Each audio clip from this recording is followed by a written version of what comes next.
সম্প্রতি সামাজিক যোগাযোগ মাধ্যমে একটি তথ্য ছড়িয়েছে, যেখানে দাবি করা হয়েছে যুক্তরাষ্ট্র প্রবাসী আলোচিত সাংবাদিক ইলিয়াস হোসেনকে গ্রেফতার করেছে নিউ ইয়র্কের পুলিশ। ফেসবুকের বিভিন্ন গ্রুপ ও অ্যাকাউন্ট থেকে এমন তথ্যটি প্রচার করা হয়েছে।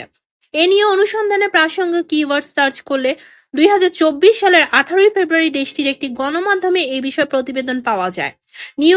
নিউ ইয়র্ক পুলিশের হাতে ইলিয়াস হোসেন গ্রেফতার শিরোনামে প্রকাশিত ওই প্রতিবেদন থেকে জানা যায়, গত বছরের 18 ফেব্রুয়ারি সকালে নিউ ইয়র্কের স্ট্যাটেন আইল্যান্ড এলাকা থেকে ইলিয়াস হোসেনকে গ্রেফতার করা হয়েছিল। অন্যদিকে ঘটনার একদিন পর 2024 সালের 20 ফেব্রুয়ারি দেশের মূলধারার আরেকটি গণমাধ্যম থেকে জানা যায়, গ্রেফতারের পরদিন 19 ফেব্রুয়ারি 2024 সকালে নিউ ইয়র্কের কুইন্স ফৌজদারি আদালতে হাজির করা হলে বিচারক ইলিয়াস হোসেনকে জামিন দেন। প্রতিবেদনটি থেকে আরো জানা যায়, সেই সময় ইলিয়াস হোসেনের বিরুদ্ধে সামাজিক যোগাযোগ মাধ্যম মামলার বাদীকে হয়রানি, জবরদস্তি ও ভয়ভীতি প্রদর্শনের অভিযোগে আনা হয়েছিল। তবে গ্রেফতারের পরদিন আদালতে নিজেকে নির্দোষ দাবি করেন ইলিয়াস হোসেন এবং একই দিনে তিনি জামিন মুক্ত হন।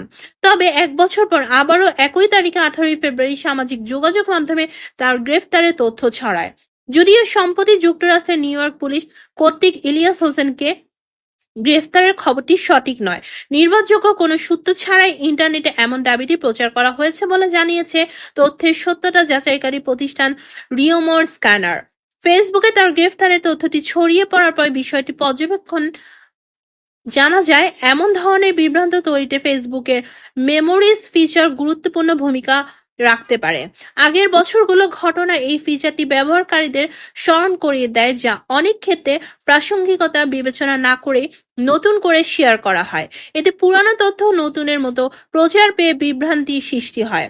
ফেসবুকের এই ফিচারের কারণে এর আগেও বিভ্রান্তিকর তথ্য ছড়িয়ে পড়তে দেখা গেছে। অন্যদিকে ইন্টারনেট গ্রেফতারের তথ্য ছড়িয়ে পড়ার পর Ilias Hossain verified Facebook page থেকে বিভিন্ন পোস্টও প্রকাশিত হয়েছে। সুতরাং সম্প্রতি নিউ ইয়র্ক পুলিশ কর্তৃক সাংবাদিক ইলিয়াস হোসেনকে গ্রেফতারের তথ্যটি সম্পূর্ণ মিথ্যা।